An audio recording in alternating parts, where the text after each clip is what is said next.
अगर आप भी चाहते हैं अपने पसंदीदा शुद्धता, गुणवत्ता और विश्वसनीयता से पूर्ण आभूषण खरीदना, तो आपके अपने ही शहर में स्थित दीक्षित ज्वेलर्स शिमला चले आना।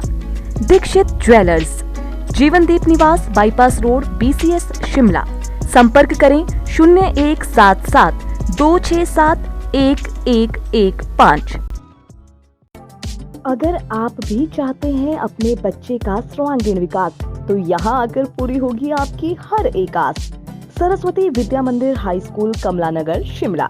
सत्र 2024 और 25 के लिए प्री नर्सरी, नर्सरी और KG के लिए प्रवेश प्रारंभ 1 दिसंबर 2023 से 31 दिसंबर 2023 तक, और पहली से 9वीं कक्षा के लिए प्रवेश प्रारंभ 1 जनवरी 2024 से 28 जनवरी 2024 तक।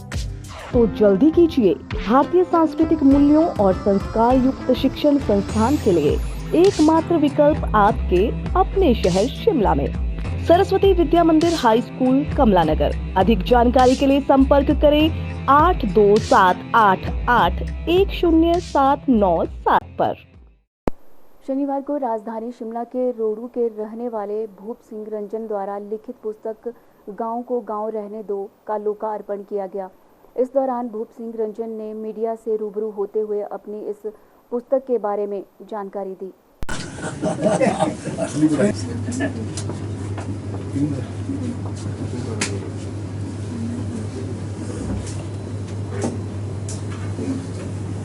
मैं पुनः जाना था। ये पुस्तक हिंदी भाषा में मैंने की है और सारा परिचय इसमें एक मुझे अनुभूति ऐसा लगता है कि हम गाँव से, सारा भारत देश गाँव में बस रहा है। ये कोई हिमाचल के संदर्भ में नहीं है। सारा गांव 70% जनता जो है हमारी 80% गांव में बसती है। अब वो शहरीकरण हो रहा है, तो हम इसके शहरीकरण की बात नहीं है कि भी शहरीकरण नहीं होना चाहिए, बहुत अच्छी बात है, परंतु उसका जो विकास गांव का है, कवि का ध्येय ये रहा है कि भी उसका विकास, ग्रामीणता को उसकी का संरक्षण आवश्यक ध्यान रखा जाए किसी भी उसके उन्नति में। तो उन्नति तो गांव की अवश्य होनी चाहिए, तभी गांव सफल होंगे और उसका, परंतु उसमें ये देखा जाए कि वहाँ का जो कला है, वहाँ का जो उनकी विशेषताएं हैं और उनकी बोली है, खान पान है, धर्म है और मेहमानबाजी है, अतिथि सत्कार की भावना है, माता पिता का पालन पोषण, बड़े परिवार का गठन रहना और उसको चलाना। उसके साथ क्या होता है कि बड़े परिवार में एक आदमी हल बाता था, एक आदमी भेड़ चलाता था, एक लड़का पढ़ता था, तो वो पढ़ने वाला बेफिक्र होकर के, चाहे वो बाद में कहीं काम करता था, जो भी करे वो इस तरह से था। परंतु आज क्या हो गया, छोटे परिवार हो गए, शहरीकरण हो गया, मकान बन गए, घर था, घर में कोई नहीं पूछता किसी को कि किसका घर है, अपना घर है, अपने घर में जब मर्जी जाओ, जब मर्जी आदमी निकल जाता है, मैं जा रहा हूँ जी। परंतु अब मकान के लिए तो ये पूछना पड़ेगा कि आप घर में हैं कि नहीं है।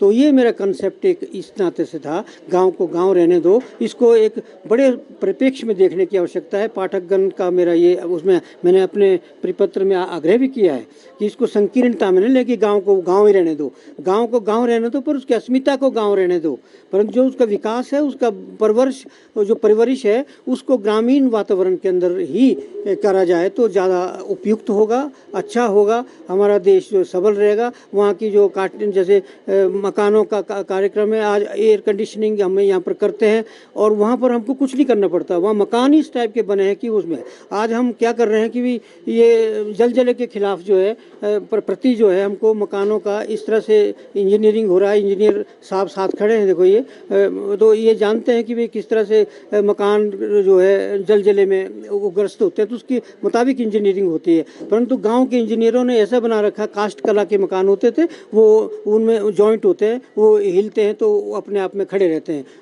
आसानी से गिरते नहीं उस हालत के अंदर भी, तो उनका और गर्मी सर्दी में जो उसको दोनों को बचा रखते हैं। तो ये कई किस्म की बातें हैं जो इस नाते से मैंने इसका गांव को गांव रहने, पर इसमें और भी कविताएं हैं और माता पर हैं, मेरे को माँ के प्रति, ये मंथ मास में मेरी माँ का देहांत हुआ था, तो मैंने चाहा कि इस अंक को मैं इसी मंथ में परिपूर्ण करूं। वो 11 दिसंबर को उनका हुआ था तो देहावसान, परंतु तब तक मेरी किताब नहीं आ पाई थी छप के, तो प्रमोद जी ने इसको छापा है, वहाँ प्रमोद सागर जी ने राजस्थान गंगानगर प्रकाशन से, तो किताबघर प्रकाशन से, तो वहाँ से देर लगी थोड़ी आने में, तो इस करके ये मैं इसी मंथ में चाहता था, तो ये हो गया। इसमें और भी कविताएं हैं, माता पर है, माता का क्या, माता के साथ हमने ये लिया कि भाई किस तरह से वो खाना पकाना, लकड़ी को करना, सब कुछ करना, वो चीज़ें, तो बच्चों को पालना, सारी चीज़ें साथ करते हैं और उनका रात और दिन का कोई परवाह नहीं होती, और काम भी करते हैं और सारी चीज़ों का करते हैं। ये मेरा रहा है बुक के प्रति। कितना समय आप इस पुस्तक को लिखने में लगा है और इससे पहले कितनी पुस्तकें आपकी? मेरी पुस्तकें, मैं लेखन करता रहा, मैं कई बार अखबारों को करता था, किसी जगह करता था, लेटर राइटर लिखता हूँ तो लिखता था, बड़ी बात, और आकाशवाणी से मेरी कविताएं आती रही, परंतु लेखन में क्योंकि मेरा बीच में मैं सर्विस में था, फिर मेरे प्रकाशन इसमें एडवोकेसी में आ गया, वॉलंटरी रिटायरमेंट लेकर के, तो उसमें यानी कि समय बड़ा कम लगता था वकालत के साथ, तो फिर भी यानी कि जो संकलन तो बहुत ज़्यादा हो गया था, तो उसमें से मैंने छांटा और फिर मैंने अभी मैं पहला प्रकाशन में कर पाया हूँ इसको। तो इसमें समय तो लिखने में देखो, इसमें वो भी कविता है जो सोना कविता कभी मेरे नौकरी लगने के टाइम लिखी थी, कुछ ये भी कविता है कि जो जब मैं कार्यक्रम में, तब मैं मजदूरी संगठन में भी रहा, तो उसके अंदर भी जो है मैंने कुछ मजदूरों के हित में लिखी, वो भी कविताएं इसके अंदर है। तो आज के संदर्भ की कविताएं, आज मॉडर्नाइजेशन हो गई है, हम अपने पोल्डू जिसको बड़े बोलते थे और कहते हैं हम सिड्डू बोलते थे, वो आज हम उसके चौमिन और उसके तक पहुंच गए हैं, तो वो भी सारा समावेशी कविताओं के अंदर आया है। तो एक लंबे अंतराल की यात्रा कोई कविता संगठन, मतलब जो कवि का जो ये किताब है ये बोलती है, परंतु उसके बाद फिर जो अगर आपका सभी का सहयोग रहेगा तो आगे लिखेंगे। Bureau report, city channel, Shimla.